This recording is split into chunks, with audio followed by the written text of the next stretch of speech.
अगर कोई human being अपनी बॉडी के अंदर फूड को लेता है तो उसको किस किस स्टेप में डाइजेस्ट करेगा और किस किस एरिया में डाइजेस्ट करेगा और उसको बॉडी से कैसे बाहर निकालेगा, ये पूरा सिस्टम आज हम इस क्लास में डिस्कस करेंगे।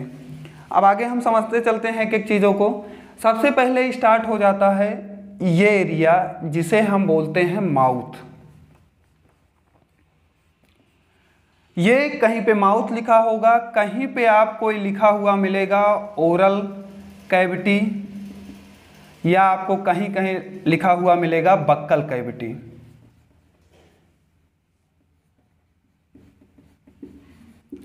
माउथ वाला एरिया। अब एक चीज पहले समझ लेते हैं, उसके बाद हम आगे चलते हैं। ये जो माउथ टू एनस, ये जो पूरा ट्रैक है, यहाँ से फूड आगे की तरफ जा रहा है और बॉडी के बाहर जाएगा, ये ट्रैक, इसे एलिमेंट्री कैनाल बोला जाएगा। और इसे एक नाम और दिया जाता है, स्टमक को गैस्ट्रो से डिनोट किया जाता है, इंटेस्टाइन ये ही है, ये है ही। तो इसे या तो हम एलिमेंट्री कैनाल बोलते हैं या तो गैस्ट्रो इंटेस्टाइनल ट्रैक बोलते हैं। अब यहाँ पे बात ये आती है कि ये जो माउथ की बात कर रहे हैं, माउथ में 3 वर्ड आ रहा है कि माउथ, ओरल कैविटी या बक्कल कैविटी। सबसे पहले हम इसी को समझते हैं। इसमें होता क्या है कि आप देखिएगा किसी का टीथ, ये सपोज करिए कि ये टीथ है किसी पर्सन का, और इस टीथ के बीच में उसकी टंग होगी और उसके अलावा बाहर उसका माउथ की आउटर कवरिंग होगी। ठीक, तो जिस एरिया में टीथ और टंग दोनों है, ये जो कैविटी है, कैविटी मतलब खाली जगह, उस कैविटी को बोला जाता है बक्कल कैविटी। ये एरिया हो गई बक्कल कैविटी। और दूसरी बात आती है कि ये जो टंग जिस एरिया में है, ये दांत के बीच में जो कैविटी है, जो स्पेस है उसमें है, इस वजह से इसे बोला जाता है ओरल कैविटी। 2 बातें हो गई और पूरे को एक नाम दिया जाएगा माउथ। तो आप कहीं पे भी ये तीनों नाम देख सकते हो। इनसे तीनों से अगर इनका तीनों का नाम आ रहा है तो इसका मतलब बात हो रही है इस एरिया की। अब इसके बाद माउथ में दूसरा स्टेप स्टार्ट हो जाता है कि अगर हम फूड को खाते हैं, फूड को अपनी बॉडी के अंदर इन करते हैं, मतलब इंजेक्शन करते हैं। अब इंजेक्शन में क्या होता है कि हम फूड को फिजिकली पहले ब्रेक डाउन करते हैं, दांत से चबाते हैं, चिविंग करते हैं। तो चबाने वाली प्रोसेस जो होती है वो कौन करता है? टीथ करेगा। अब दूसरी बात, पहला तो फिजिकली ब्रेक डाउन हो गया फूड, आपने जो खाना खाया था उसको छोटे छोटे फॉर्म में कन्वर्ट करने का काम किसका है? आपके टीथ का है। लेकिन उसके बाद उसको केमिकली भी ब्रेक डाउन करना है। तो केमिकली ब्रेक डाउन करने के लिए आपके माउथ में प्रेजेंट होती है 3 पेयर सलाइवरी ग्लैंड, और ये सलाइवरी ग्लैंड जो होती है एक एंजाइम निकालती है जिसे बोला जाता है सलाइवा। सलाइवा या सलाइवरी एमाइलेज भी इसको नाम दिया जाता है। सलाइवरी एमाइलेज ये क्या करता है कि आपने जो फूड लिया है उसमें जो स्टार्च है, स्टार्च को ब्रेक डाउन करने का काम कौन करेगा? सलाइवरी एमाइलेज करेगी। ठीक है, उसको शुगर में कन्वर्ट करने का काम सलाइवरी एमाइलेज कर रहा है। तो पहला स्टेप हो गया, फूड को फिजिकली ब्रेक डाउन करने वाला काम कौन कर रहा है? आपका टीथ। और केमिकली ब्रेक डाउन स्टार्च को करने का काम कौन कर रहा है? हमारा सलाइवरी एमाइलेज। एक पहला स्टेप हो गया। दूसरे स्टेप पे आते हैं। दूसरा स्टेप क्या है कि अब जब यहाँ पे फूड फिजिकली और केमिकली कुछ हद तक ब्रेक डाउन कर दिया गया तो उसके बाद अब वो आगे बढ़ता है। अब आगे जब आएगा फूड तो यहाँ पे ये ट्रैक जो होता है इसे बोला जाता है फूड पाइप। फूड पाइप, या तो दूसरा नाम इसका दिया जाएगा ओसोफेगस। 2 नाम इसका दिया जाता है। होता क्या है कि अगर आपने फूड को इनगल्फ किया अपनी बॉडी के अंदर तो वो फूड डायरेक्टली स्टमक में नहीं पहुंच जाता, वो धीरे धीरे ऊपर से ट्रेवल करके नीचे जाएगा, मतलब ऊपर से एक हट से नीचे नहीं गिर जाएगा। तो नीचे जाने के लिए ये धीरे धीरे ले जाता है। उसका कारण होता है कि इसमें कुछ मस्कुलर टिश्यू प्रेजेंट होते हैं, मसल टिश्यू प्रेजेंट होते हैं, जो क्या करते हैं कि वो कंटिन्यू एक रिदम में मूवमेंट करते रहते हैं, मूवमेंट करते रहेंगे, जिससे क्या होता है कि फूड धीरे धीरे ऊपर से नीचे की तरफ जाता है। तो इस मूवमेंट को बोला जाता है पेरिस्टाल्टिक मूवमेंट, पेरिस्टाल्टिक मूवमेंट। अब पेरिस्टाल्टिक मूवमेंट के थ्रू क्या होता है, माउथ से फूड पाइप के थ्रू फूड पहुंच जाता है आपके स्टमक पे। अब नेक्स्ट स्टेप आ गया है स्टमक। अब स्टमक में क्या होता है कि सबसे पहले रिलीज होता है एक एसिड जिसे बोला जाता है हाइड्रोक्लोरिक एसिड या HCl। हम स्टमक के काम को समझ लेते हैं। स्टमक में सबसे पहले रिलीज होगा HCl। अब HCl का काम है कि कुछ बैक्टीरिया तो यहाँ पे आपके स्लाइवा के थ्रू किल कर दिए जाते हैं, लेकिन जो बैक्टीरिया स्लाइवा के थ्रू नहीं किल किए गए, मतलब नहीं मर सके, वो और ज़्यादा उनको कुछ चाहिए मरने के लिए, तो ये पहुँचते हैं स्टमक में। तो स्टमक क्या करता है, जो HCl निकालता है, किल बैक्टीरिया। एक काम हो गया। दूसरा काम क्या है कि provide acidic medium.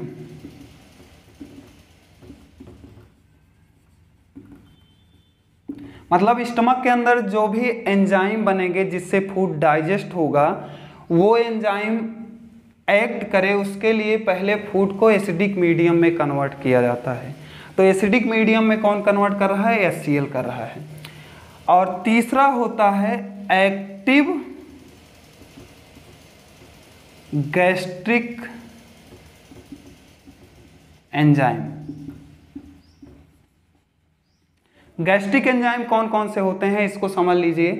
Gastric enzyme हैं, एक तो पेप्सिन है और दूसरा गैस्ट्रिक एंजाइम है रेनिन। पेप्सिन और रेनिन, इनको दोनों को एक्टिव करने का काम कौन करेगा, HCl। एक्टिव इनको दोनों को कौन करेगा, HCl। अब पेप्सिन क्या करता है, सिंपली प्रोटीन को ब्रेक डाउन करेगा, ब्रेक डाउन प्रोटीन। और रेनिन जो होता है ये केवल ब्रेक डाउन करता है मिल्क प्रोटीन, केसिन जिसे बोला जाता है, ये ब्रेक डाउन करेगा, ब्रेक डाउन मिल्क प्रोटीन। ये इतना हो गया। और इसके अलावा स्टमक में एक और चीज रिलीज होता है जिसे बोला जाता है म्यूकस। म्यूकस क्या करता है, एक तरह से एसिड को न्यूट्रल करता है। होगा क्या कि ये जो वाल है इस पे HCl जब रिलीज हो रही है तो स्टमक के अंदर की जो सेल्स होती हैं ये डैमेज हो सकती हैं, खराब हो सकती हैं, रैप्चर हो सकती हैं। तो उससे बचाने के लिए सेल्फ डिफेंस जो करेगा वो कौन करेगा, म्यूकस करेगा। ठीक है, तो ये चार चीज़ें आपको पता होनी चाहिए। एक तो स्टमक में HCl रिलीज होता है, दूसरा पेप्सिन, तीसरा रेनिन और चौथा म्यूकस। ये चार चीज़ें आपके फिंगर टिप पे होनी चाहिए, बहुत इंपॉर्टेंट है। और सबका अलग अलग काम है। HCl बैक्टीरिया को किल करेगा, प्रोवाइड एसिडिक मीडियम। और एक्टिव गैस्ट्रिक एंजाइम कौन कौन से हैं, पेप्सिन और रेनिन। और पेप्सिन ब्रेक डाउन करेगा प्रोटीन को, सिंपल प्रोटीन किसी भी को, और रेनिन जो है ब्रेक डाउन करेगा ये मिल्क प्रोटीन को। यहाँ पे एक बात इंपॉर्टेंट है कि ये जो रेनिन होता है, रेनिन बच्चों में ज़्यादा बनता है, मतलब छोटे बच्चे जो होते हैं उनमें ज़्यादा बनता है। रीज़न क्या है कि छोटे बच्चों को ज़्यादा मिल्क दिया जाता है, तो दूध ज़्यादा दिया जा रहा है, तो उस कंडीशन पे उनको इस प्रोटीन की इस एंजाइम की ज़रूरत ज़्यादा पड़ती है, रेनिन की। ठीक है, तो यहाँ तक स्टमक की बात हो जाती है। अब स्टमक के बाद हम नेक्स्ट पे चलते हैं। अब हम बात करते हैं लीवर की। नेक्स्ट स्टेप है लीवर। ये हो गया आपका लीवर, और ये होता है गाल ब्लैडर। ठीक, तो हम दोनों को एक अलग अलग स्टेप में समझते हैं। लीवर क्या बनाएगा? लीवर एक जूस बनाता है जिसे बोला जाता है बाइल जूस। बाइल जूस क्या करता है? फैट को ब्रेक डाउन करने में हेल्प करता है। मतलब क्या है कि फैट को ऐसे लिख सकते हैं, emulsification of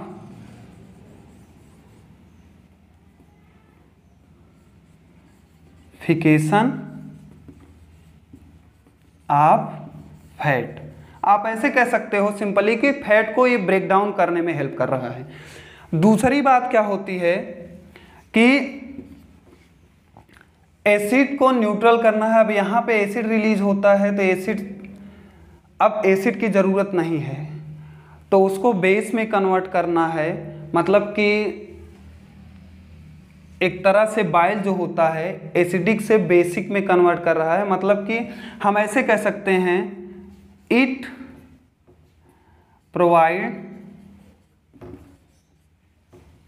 alkaline medium of the food. Food को एल्कलाइन मीडियम प्रोवाइड करने का काम कौन करेगा? ये बाइल जूस। तो दो काम आप समझ रहे हो, एक तो फैट को ब्रेक डाउन करने में हेल्प कर रहा है और दूसरा काम फूड को एल्कलाइन मीडियम प्रोवाइड करेगा।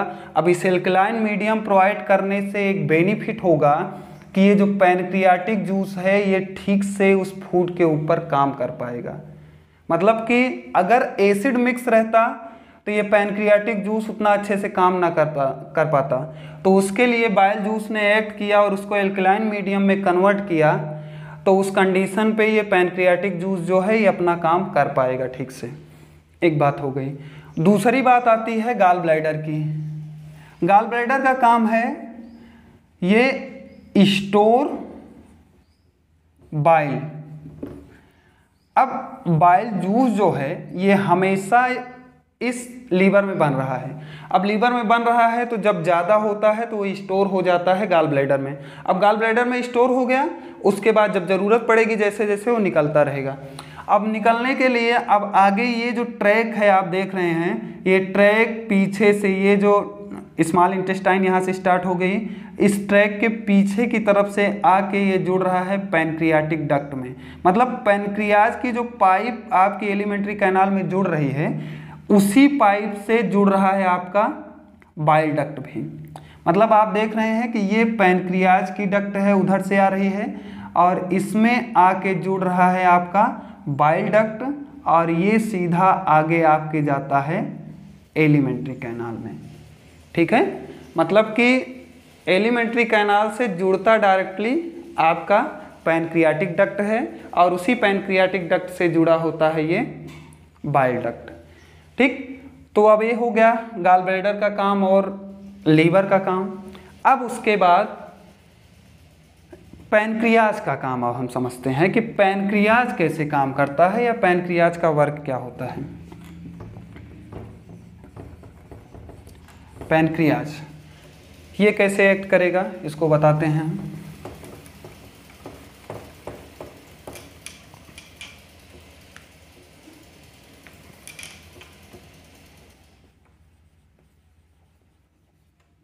पैनक्रियाज एक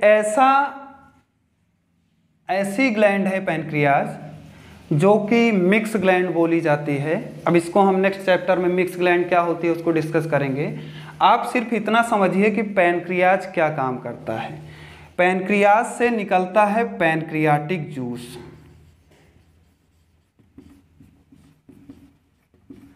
पैनक्रियाटिक जूस, अब ये पैनक्रियाटिक जूस जो है ये बचे हुए स्टार्च को, बचे हुए फैट को और प्रोटीन को, इन तीनों को डाइजेस्ट करने का काम करता है हमारा पैनक्रियाटिक जूस।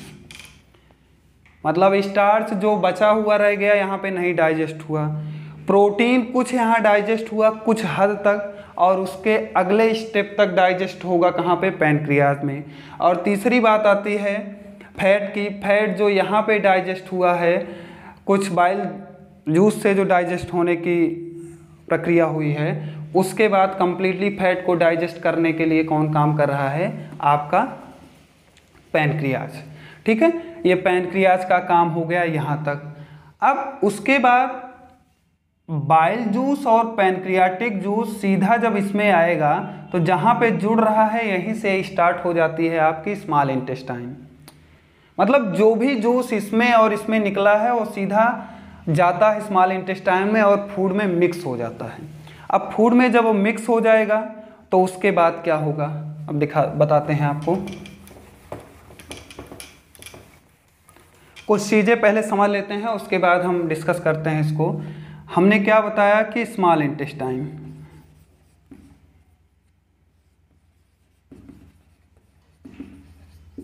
स्मॉल इंटेस्टाइन कैसे काम करता है इसको समझिएगा। सबसे पहले तो इसको समझ लेते हैं कि ये इतनी लंबी क्यों है या क्या काम है थोड़ा बहुत इसको। Small intestine organism to organism लंबी या छोटी हो जाती है। मतलब कि जैसे आपको पता है पहले से क्लास 9 में ही आप लोग पढ़े होंगे कि जो एनिमल सेल होती है उसमें सेल वॉल नहीं होती है, जबकि कोई भी प्लांट सेल होती है उसमें सेल वॉल होती है। तो जो एनिमल सेल को खाएगा या एनिमल को खाएगा उसको डाइजेस्ट करने में कम टाइम लगता है, इसलिए एनिमल को खाने वाले जो भी ऑर्गेनिज्म होते हैं वो उनकी स्मॉल इंटेस्टाइन जो है वो छोटी होती है। दूसरी बात ये है कि ये प्लांट सेल है, प्लांट सेल को खाने में इसकी सेल वॉल को ब्रेक डाउन करने में टाइम लगता है। तो उसके लिए क्या होता है कि उसको डाइजेस्ट करने में जब टाइम लग रहा है तो प्लांट को खाने वाले जो भी ऑर्गेनिज्म होते हैं उनकी स्मॉल इंटेस्टाइन लॉन्ग होती है ज़्यादा। मतलब कार्निवोर्स जो होते हैं उनकी स्मॉल इंटेस्टाइन छोटी होगी और हर्बीवोर्स जो होंगे उनकी स्मॉल इंटेस्टाइन लंबी होगी। ठीक, एक बात हो गई। दूसरी बात पे आते हैं। दूसरी बात इसमें क्या है कि स्मॉल इंटेस्टाइन जो है इसकी लेंथ जो होती है, लेंथ जो होगी ये लगभग 7.5 मीटर या तो अप्रॉक्स 22 फीट। ठीक है, इतना इसकी लेंथ होगी। और इसका काम क्या होता है, लेंथ के बाद हम स्मॉल इंटेस्टाइन का वर्क समझ लेते हैं कि ये काम क्या करती है। एक तो यहाँ पे फूड का कंप्लीट डाइजेशन हो जाता है।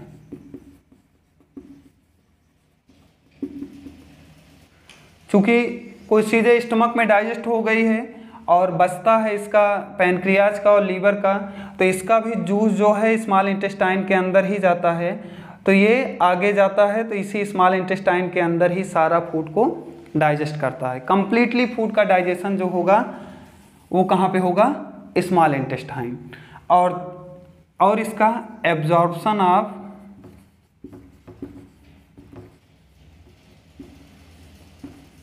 फूड, मतलब आप ऐसे समझ सकते हैं कि जो स्मॉल इंटेस्टाइन में फूड डाइजेस्ट हो गया वो एब्जॉर्ब होके आपके ब्लड में जाएगा।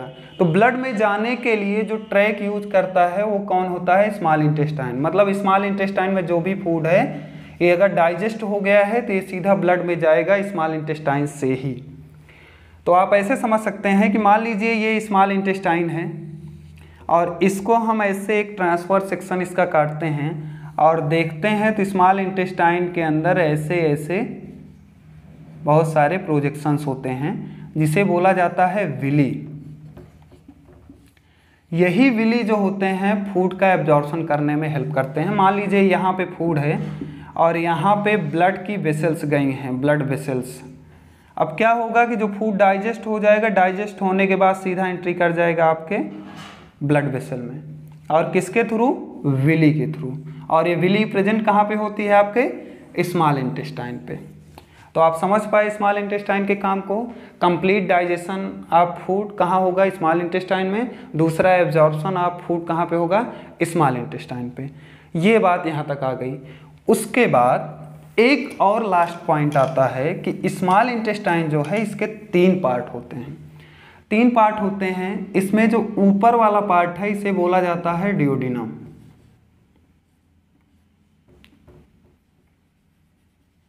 डियोडिनम हो गया। और दूसरा डियोडिनम के बाद ऐसे आप समझ लीजिए कि सबसे ऊपर का पार्ट, सबसे नीचे का पार्ट, ये मान लीजिए स्मॉल इंटेस्टाइन है। तो ऊपर का पार्ट जो होगा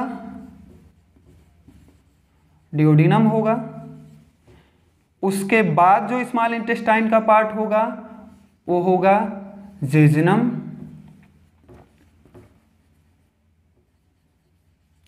और उसके बाद जो लास्ट पार्ट स्मॉल इंटेस्टाइन का होगा उस पार्ट को बोला जाएगा इलियम। 3 पार्ट होता है आपकी स्मॉल इंटेस्टाइन का।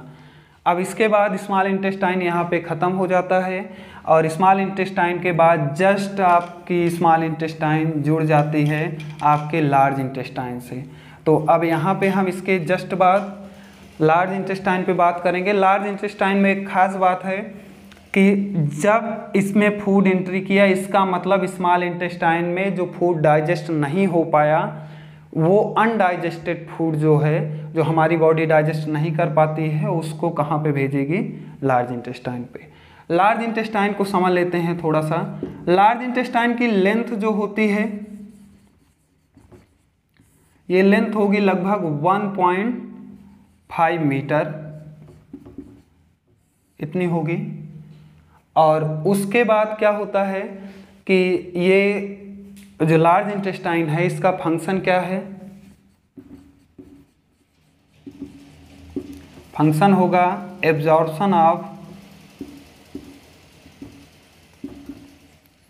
वाटर एंड मिनरल भी, कुछ मिनरल्स का भी एब्जॉर्प्शन आपकी स्मॉल इंटेस्टाइन करती है, सॉरी लार्ज इंटेस्टाइन। ये लार्ज इंटेस्टाइन का काम यहाँ पे ख़त्म हो जाता है, इसमें ज़्यादा कुछ नहीं समझना है। उसके बाद लास्ट का पॉइंट जो होता है इसे बोला जाता है रेक्टम। रेक्टम जो है ये फूड को स्टोर करती है, सॉरी वेस्टेज को स्टोर करती है।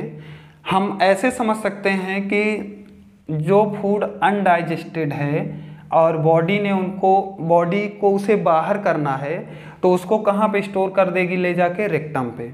और जब रेक्टम पे ज़्यादा हो जाएगा तो हम एनस के सहारे इसको हम आउट कर देंगे। एनस के सहारे यहाँ पे जो ट्रैक होता है वॉलेंट्री ट्रैक होता है, हम उसको ब्रेन से कंट्रोल कर सकते हैं। इसी वजह से इसको एक नाम दिया जाता है एनल स्फिंक्टर। एनल स्फिंक्टर ये इसका नाम है। अब एनल स्फिंक्टर के सहारे हम अपनी बॉडी से फूड को आउट करते हैं। यही इतना काम पूरे डाइजेस्टिव सिस्टम का होता है। यहाँ पे हम और सारी चीज़ें समझ लेते हैं थोड़ा सा कि लास्ट स्टेप